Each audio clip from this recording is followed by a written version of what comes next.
And good afternoon, everyone, and welcome to the Locker Room 411. This is the HJCAC, and today I'm joined by a couple of standouts from the Gila River Hawks. I'm joined by wide receiver Jared Wilson, along with defensive end Freddie Goodson. And guys, how you been? I'm doing good. How are you? So far, so good. It seems like it has been a good season for both of you guys, not only individually, but from a team-wise as well. Just kind of walk us through the season a little bit. Just let's dive into it a little bit before we get into specifics. Well, you know, we're coming off that head coaching change, so kind of changed the culture, changed the effort level that we have here, and it served us well so far. So it definitely has shown in that. You guys' lone loss, and we'll talk about that in a little bit, was out of state. Tell us about the, not so much the wake-up call, but what did that mean for, like, team bonding for you guys? You guys obviously learned a lot. I mean, they played well together, and they played a lot harder and physical than we did. So after that, our coaches kind of emphasized effort in practice, and now we are where we are. And we are with two standouts from the Hawks, and we're going to talk about both sides of the ball, and we're going to start off with Jared Wilson. He's a wide receiver who is having a really good year. And, Jared, we've got 4 highlights that we're going to show, and we're going to we'll have you break down some of them. And, Freddie, we're not going to leave you out. We're going to mix you in. We're not just going to save you to the end. We're going to go back and forth a little bit here. But, Jared, one of the things that a wide receiver needs to be able to do, almost like a basic scenario, shaking your man, getting loose, kind of breaking ankles, as they say. One of the first highlights, actually the first highlight that we're going to get to see from Jared is he goes downfield, he scores a touchdown, but he kind of leads his defender one way and he breaks the other. Let's check it out. Jared, take us through this play. Yeah, it's just I'm supposed to have a corner out, but since they're too high, we have the option to shake it, which means corner post, and our quarterback told me to shake it, so that's what I did. Tell us about the camaraderie that you have with Smoltz, the quarterback, just in the sense of a play like that. It's like originally, like you said, you were headed to the corner, but then you broke the other way. Kind of tell us about how you guys work in sync. I mean, we practice it every day, so it's pretty easy when you practice stuff. It results to the game, and good things happen when you practice things, so that's about all. I'll definitely say yes, indeed. Good things happen to those who work hard. And it's probably a scenario that I think both of you guys have heard. It's not about practice makes perfect. Perfect practice makes perfect. So, yes, when you're running drills and running routes, obviously you guys know a lot better than I do, you have to make sure you're doing it properly. This way it does show up in a game. But showing up for games is what Jared does. The next highlight we're going to see basically a tough run, and it's all about the yak, folks. Yards after catch. Let's check it out. Oh yeah, this is just I'm supposed to have an outside seam, but since it's too high again, he tells me before the snap to go inside, and I do, and then after that it's just always trying to get to the end zone however you can. And you used a great phrase, however you can. Take us through I'm going to say the yak. You make the catch. You've got a couple guys around you, in front of you. So much is going on at once. What's your goal? Just to move forward? Are you looking to make moves? Are you using your peripheral? All of the above? Well, yeah. So when I line up, after I know what route I'm running, I always try to know where people are and what their jobs are. So I know that the outside backer on the other side had my other receiver on a seam, which means if I catch the ball in the middle, he's going to have to come down on me. Okay. So that automatically takes away, like, just turning and running. So right when I catch the ball, I kind of just see him out of the corner of my eye. Okay, definitely good stuff. Freddie, I'll ask you, and it's something I've asked really all of the players who've come through who are on the opposite side of the ball. When the Hawks are moving downfield, and they do so quite a bit, where's your head at as far as what's going on? Are you keeping a pulse of, all right, it's first down, I got time to talk to my teammates. It's third down, all right, I need to get ready for special teams. Kind of tell us what goes on from a defensive player standpoint on the sidelines when the offense has the ball. Honestly, as soon as we come off the field, we obviously have our defensive meeting, or a little, what are you guys seeing out there, what we were thinking. That takes about a play or two. After that, I'm following the offense. Okay. Like, I'm right in our head coach's hip pocket, following the game. If it's third down, my helmet's on, strapped, ready for punt, or telling them, like, to go for it. Like, I'm just in tuned with the game. So, Is it a little bit different? And you mentioned, and you did truly take us into the huddle after you said, hey, for a play or two, you guys are talking about just what went on. Is it a little bit more, I'm not going to say lax spirited, if it's a 3 and out that you guys just forced, or is there a big difference if they drove 70 yards on you? Or not? I think we try to keep a level head. Okay.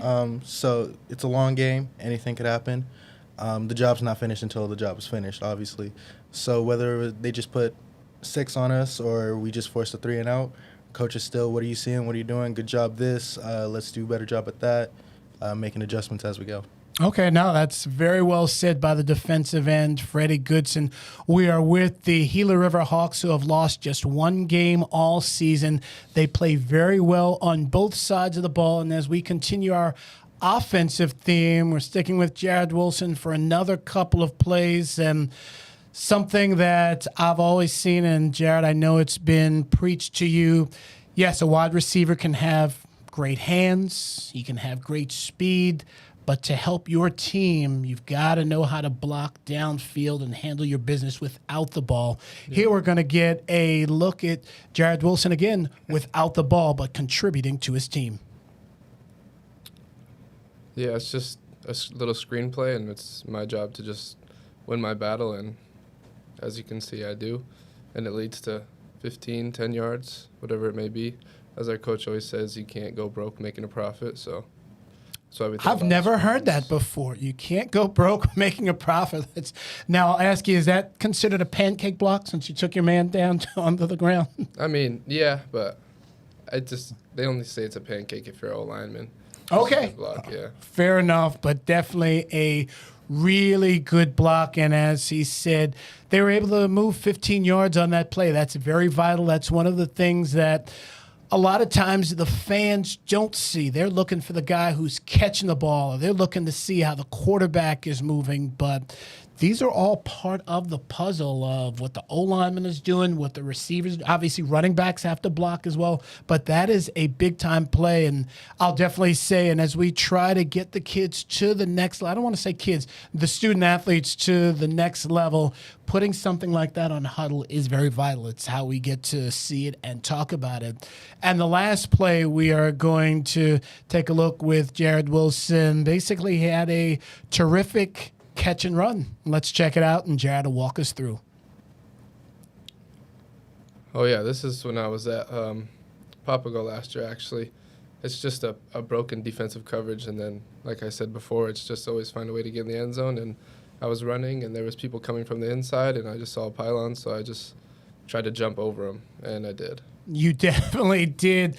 There seemed like there was a crowd at the end zone.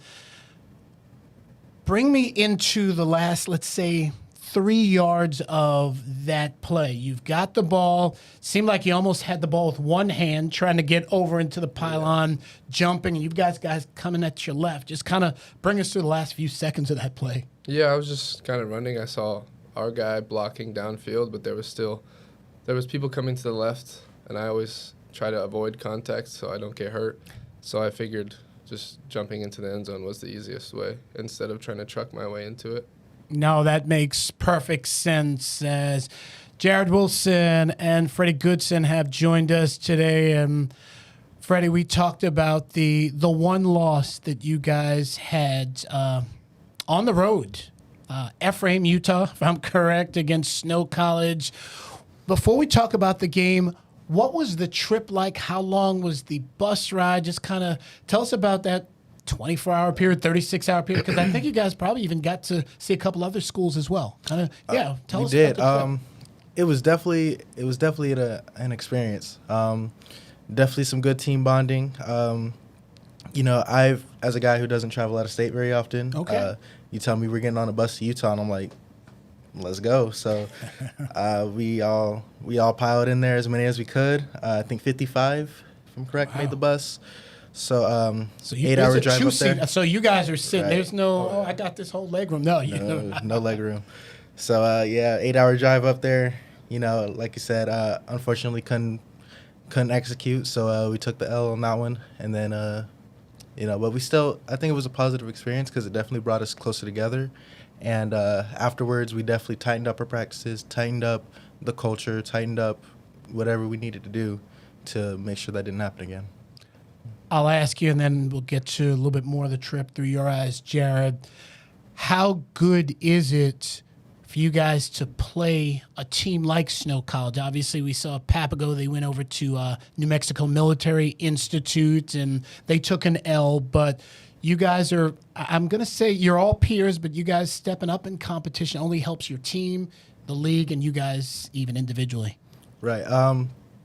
Nobody likes losing, obviously, but you'll never learn how to win without learning how to lose. That's very So you have to learn how to get better from your mistakes, because no one's going to push you further than your opponent is, and that's just facts.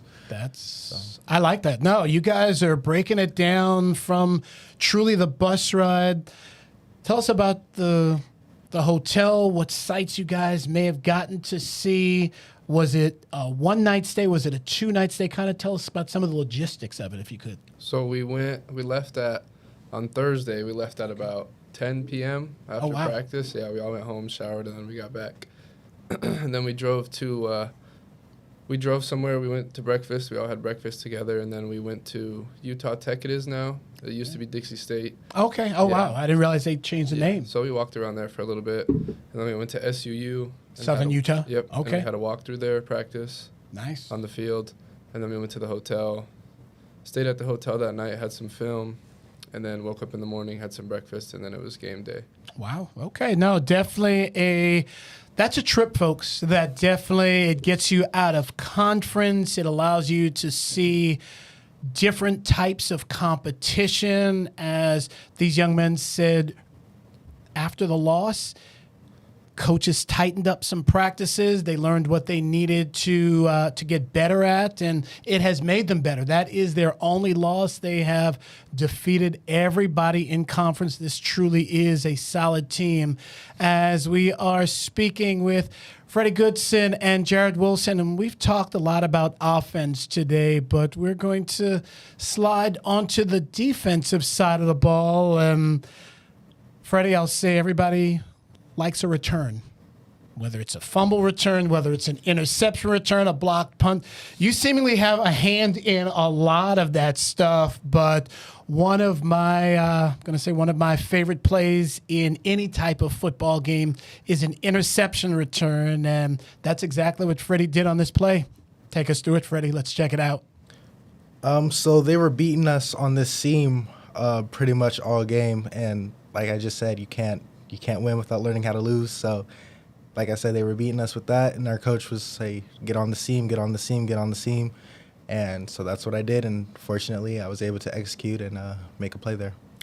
Was that a fake blitz at first? Because it seemed like you were kind of rocking back and forth. Was that to kind of throw the quarterback off a little bit? Absolutely.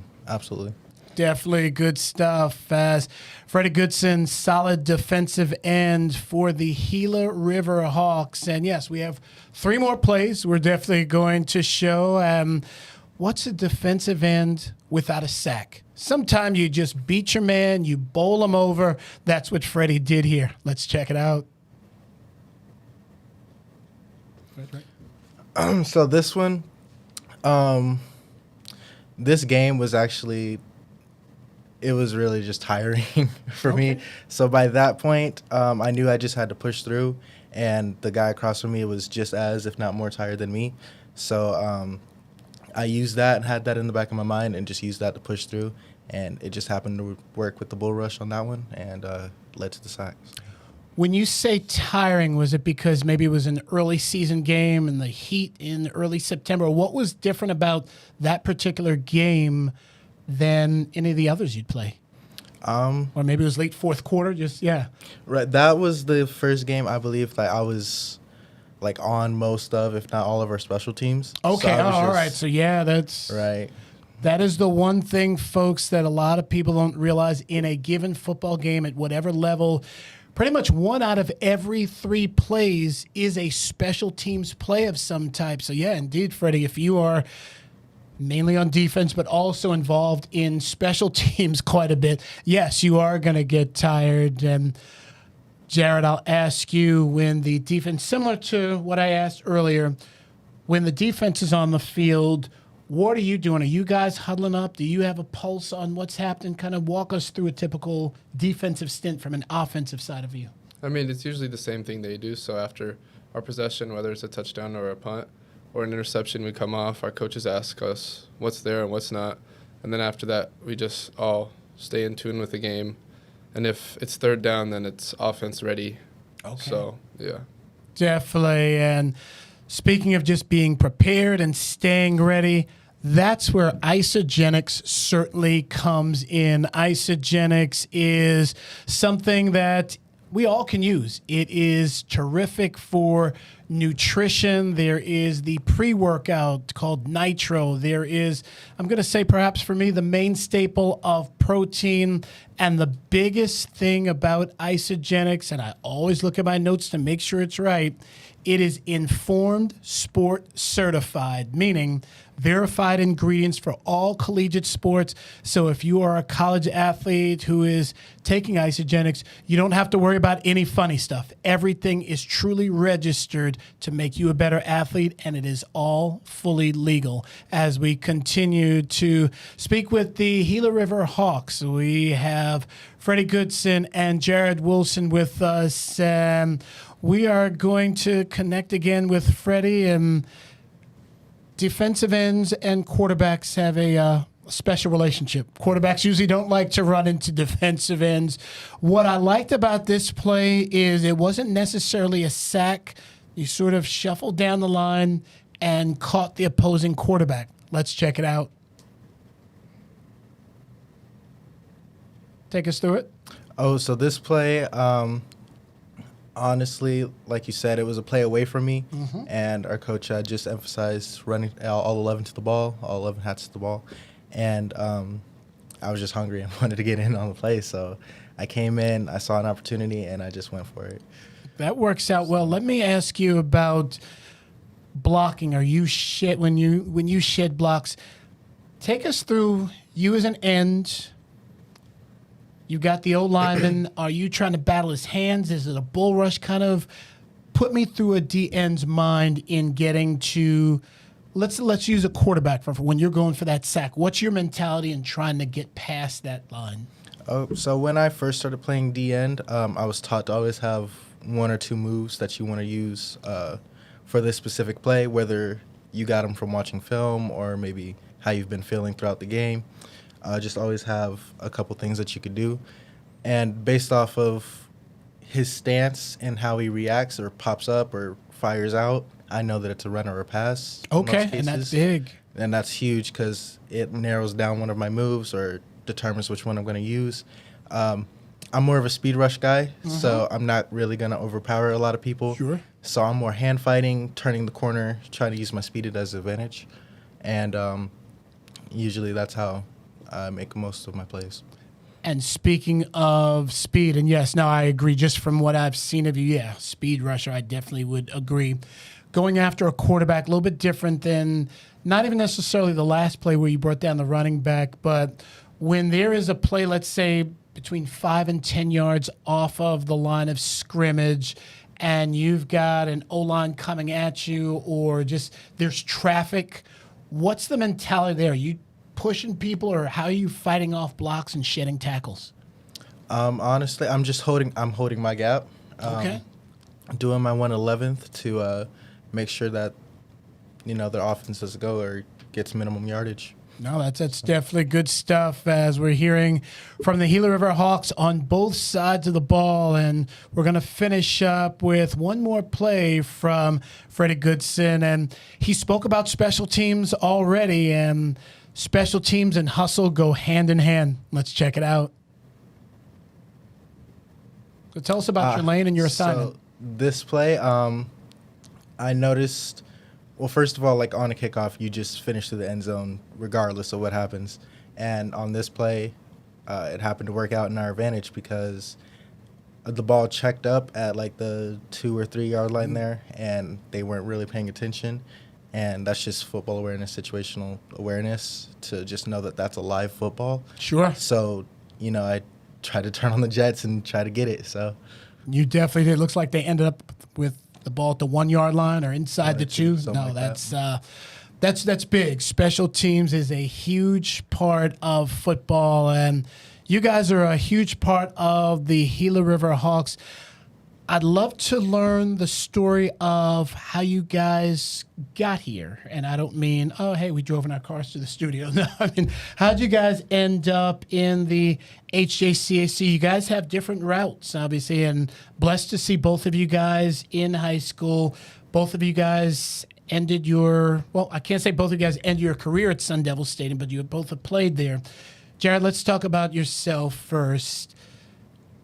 Tough overtime loss to Liberty a few years back. But before that game, what was it like walking into Sun Devil Stadium and, wow, I'm playing for the championship, the state championship at SDS in my senior year? Tell us about that. I mean, it was cool. It was a very cool thing because I remember we got on the bus, we drove there, and we all just thought, get there, warm up. But when we got there, all of our families were all outside waiting for us in the parking lot. So it was a cool team bonding thing, and although we lost, it was still probably the best football experience I've ever had. Sure. Yeah. A little bit different tunnel than, say, the plastic ones that you guys have in high school. That's definitely for sure. Long.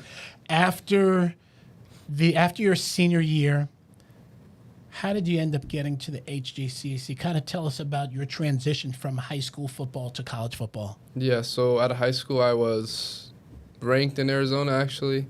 I didn't have any stars, but I was number 2 in Arizona for like all-purpose yards and touchdowns and all that. But I didn't have the body type or the speed to get any Division I offers. I'll say that's unfortunate, not only with your story, and we'll continue, but everyone talks about the measurables. Yeah. If you're not this height and weight, well, we're going to rule you out from playing this position. Exactly. And that's but what measurables aren't measured is this. Exactly. The heart, and you definitely have that. But continue your story. We definitely want to promote you. my whole high school career, I always thought, if I was better than someone else at football, it shouldn't really matter how big or strong or fast I am. So my senior year, I didn't really lift any weights. Okay. So I stayed about 150 pounds my senior year. Wow. Yeah. But I was still getting like 90 to 100 yards a game, so I didn't really think about it that much, although people were always in my ear telling me about it. And until my first year at JUCO, I figured out that I should have probably been lifting weights, so then I started doing that. I originally played for Papago, and when I got the call saying that I could come play again, I was going to quit after my senior year of football, but I figured I might as well play. It's in Arizona. It's right down the street. So then I started hitting the weights and eating and got some weight on me, and now I'm bigger and faster and stronger, so now I'm just waiting for an opportunity. Absolutely, and we hope he gets that opportunity because that is the one thing. The Hohokam Junior College Athletic Conference definitely trying to promote Arizona kids to the next level. And obviously, there are kids who come from out of state, and we hope the best for them as well. We like to promote all of the guys who suit up for all 5 teams in this conference. And Freddie, let's slide over to you. As I mentioned, I've seen 2 Campo Verde games in my life. You've been in both of them. One of them also was at Sun Devil Stadium. It kicked off less than 12 hours after Jared's career ended, high school career ended. Tell us about you guys. It had to be an early morning. That was an 11 a.m. start. Tell us about that morning for you walking into Sun Devil. Like Jared said, it's a once-in-a-lifetime experience. It's very special. Walking past the Pat Tillman statue, getting a chance to walk around the field before anybody's there, get all the jitters out, get all the oohs and ahs out, and then when it's game time, you're suited up and you run out the tunnel. Like, I feel like we were all focused on the game. I'll ask both of you guys this, and then we'll slide on to a different topic. Is the depth perception at Sun Devil Stadium or any big venue different than high school? Absolutely. It is a difference in not only so much the tunnel, but your peripherals and all of that The sort field, of stuff. the field at ASU felt way bigger than a high school field. Okay. Is that It did feel bigger, but our coach always said, wherever you go, the field is 100 It's the by same, 53. So But no, I hear you in that, yes, it can feel a whole lot wider and different. definitely. I'll ask you guys, and we know all about the athleticism that both of you have certainly displayed and hopefully will continue to display. From an academic and future standpoint, let's say in 10 years after you hang up the cleats, what would you like to be doing? Honestly, I come from a medical family. Okay. So my sister, or my mom, my mom's sister, dad's sisters, they're all nurses. So I always said that I wanted to go into the medical field and just help people one way or another. That's outstanding. How about for yourself? I'm going to get my real estate license after I get my associates in December, so Nice. that's the route I want to take. I don't want to have to work for anybody. Sure. Make my own schedule and work for myself.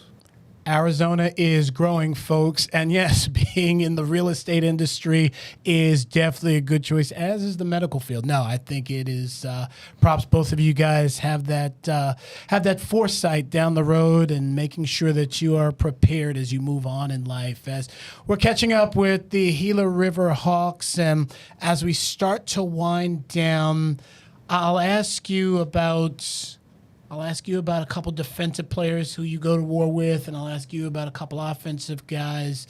Clay Sokol and Mason Ennin. Tell us about what they mean to you and how you guys have that camaraderie on the defensive side of the ball. Man, I don't know what I would do without those guys. They're both veterans on the defense. They always know what they're doing. I can always depend on them to know where to be, to get other guys knowing what to do, where to be. They bring a different level of just football IQ onto the field. And those guys, definitely leaders on the team, definitely special. And for you, I'll ask about quarterback and running back Cy Schmaltz and Omarius Burnham. What do they mean to the offense and to you yourself? Yeah, Cy's young, very young, but he's smart. He's a very smart football player, so that helps a lot. He knows how to go through his progressions, and he trusts me. So even though it's contested, he'll throw it because he knows I won't let anybody intercept it. And then Omarius, we call him O. He's a good running back. He's like a power back, but he can get elusive at the same time. So when it's 3rd and 1 or 3rd and 2, I always expect our coaches to call some sort of run play, and he. Seems like he gets exactly. He gets the job done as far as moving the chains. And as we wrap up here, I like to always ask the young men to, I'm going to say, sell themselves. And Jared, we're going to start with you. Moving to the next level, if I am a recruiter for any university that you're thinking of, whether it's D1, D2, et cetera, what are they getting from Jared Wilson when they, and I say when, not if, when they offer you a scholarship? So from my film, anyone who's watched it, I can play in the outside, I can play in the slot. I play special teams, I can long snap, I'm the holder. So I can do a lot of different things, and on our offense right now, I don't have it much on my highlights because I know at the next level I'm probably not going to play tight end. Sure. But all of our run plays, whether it's like a wham block or an up and through, it's always me. So I'm always the guy that the running back is supposed to follow behind. And I've never missed a practice. I've never sat out. Even though I tore my MCL week 3 this year, didn't sit out because this is my last chance. And now I have ribs out of place, but it's just football, and everyone's always hurt. That's durability, folks. We're talking about a young man who has not missed a practice at all despite some injuries. And as he said, injuries are part of football. If there's any sport where you have to play hurt or in some type of discomfort, it definitely is the game of football. And Freddie, I'll ask you the same thing. What does one get from Freddie Goodson? Kind of like what Jared said, guy who clock in every day, put in the work, put in the time. I'm a guy who's versatile, play a whole lot of different positions, understand the game from a offensive perspective, real student of the game. So I think that puts me at an advantage. Also, always been a guy who's always been on all the special teams. The culture that I come from, I don't really know anything else. Sure. No, I think that's awesome. Defense, special teams, helping the team win, contributing. In the classroom, always been a front of the classroom type of guy. First raise his hand. Never afraid to do what's right, even though something's going sideways, something's going wrong. So I feel like I'm a pretty safe bet for. These are two young men who are giving it their all. Special teams, durability, men of character, and we definitely appreciate having you guys on. And we certainly appreciate Isagenix. Definitely text the number at the bottom of your screen. Text MUSTANGS. That is the promo code, and you will learn all about the wonderful benefits that Isagenix can certainly do for you in so many ways. And speaking of so many ways, dynamic video solutions. That's why we're here. They are a huge part of the HJCAC. That's Jared Wilson. That's Freddie Goodson. I'm Brett Quintine. Thanks for joining us. This is the Locker Room 411.